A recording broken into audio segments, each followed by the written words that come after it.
We've been talking as conservatives about an overreaching government and limiting government for the 20 years I've been at this fight.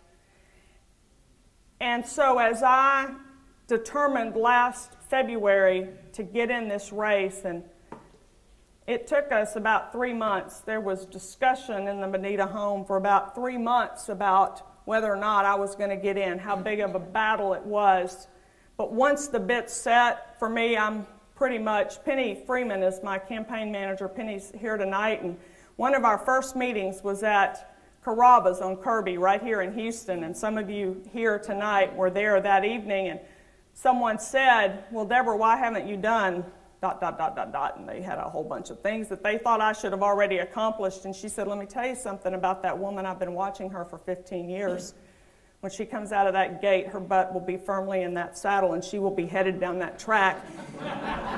Natalie is right. We are in it to win it.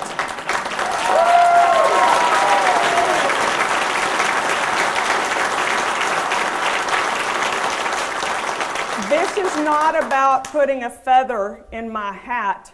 This is about doing everything I can do to make sure that your kids and that my 20-year-old son, that our 20-year-old young married couples that live in our home don't bleed for what I squandered away. That's what this fight is about. So when we talk about limited government, Deborah, you want to be the governor of Texas, what are you going to do, honey, to fix that?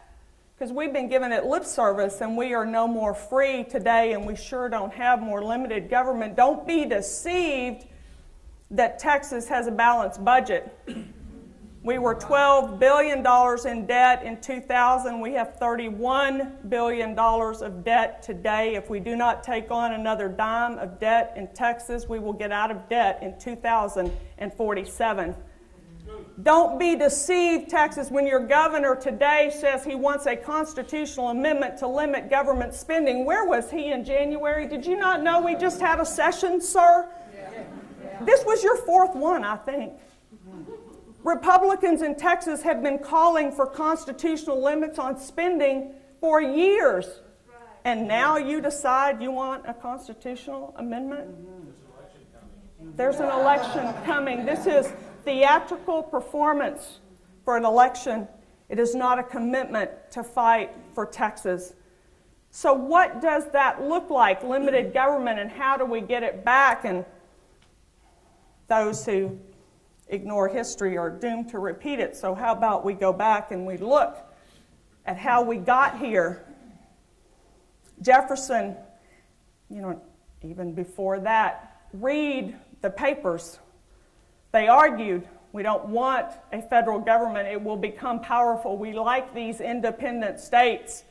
And the founders said, no, you don't have to worry. And Jefferson said, resolved that if those who administer the general government be permitted to transgress the limits fixed by that compact, the U.S. Constitution, Article 1, Section 8, by a total disregard to the special delegations of power therein contained.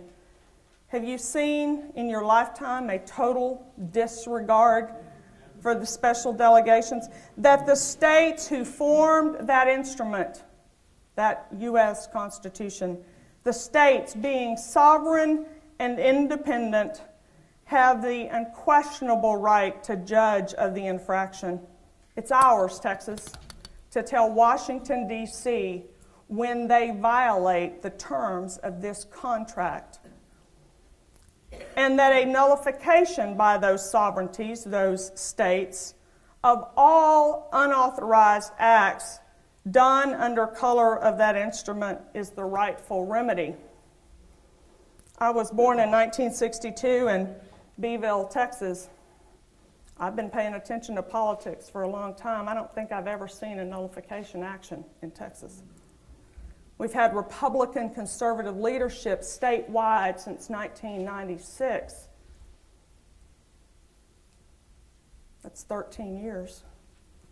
We haven't nullified anything. and yet it's been ours to do. We are more subservient to and more dependent on Washington, D.C. than we have ever been. Nearly a third of our state budget comes as direct money from Washington, D.C.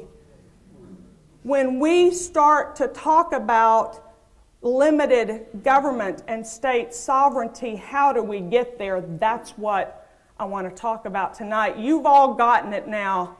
We've been talking about nullification. Tom Woods and Andrew Napolitano and Fox News people, you understand that term. It is a legislative tool.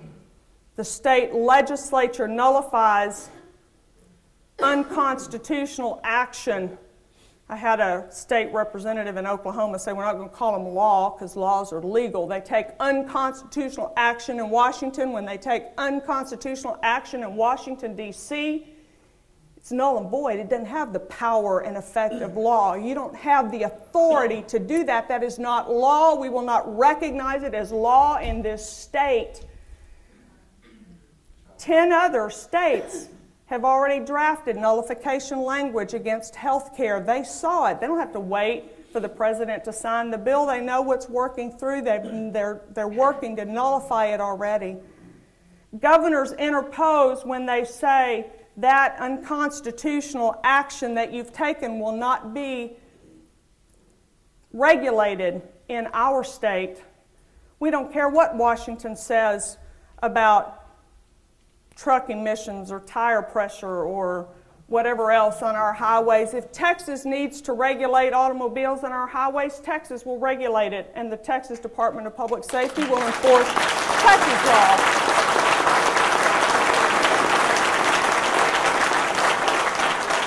You won't tell us what kind of waivers we have to give to people coming up from another country and driving on our roadways. That's our decision, Washington.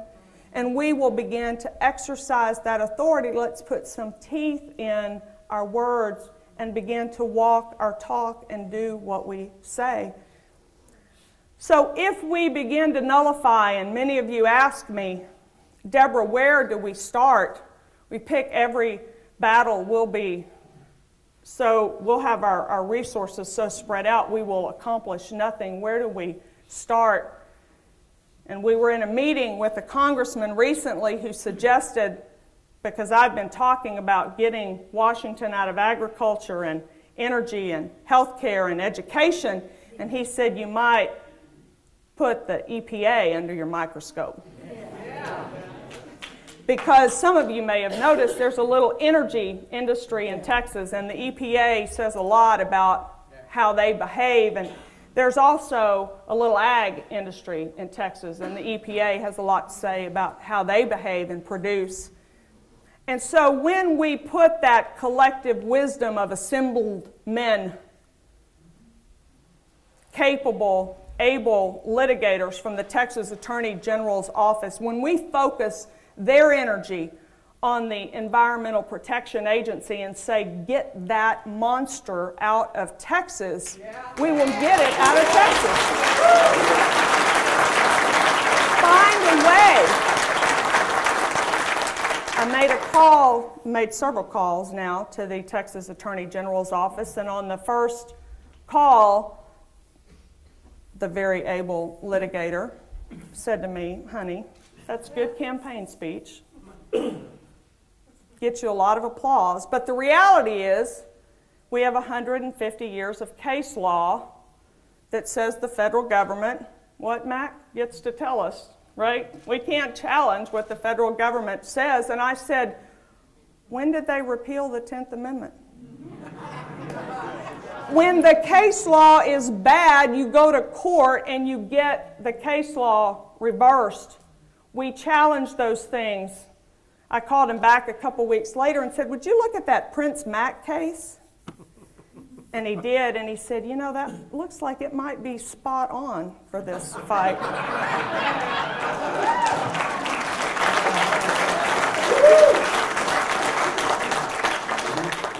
That really ought to be a crying shame. That newcomer, political novice, registered nurse is pointing to the Texas Attorney General's office case law that they should be using to defend the state of Texas. Yes. That ought to be a shame. Yeah.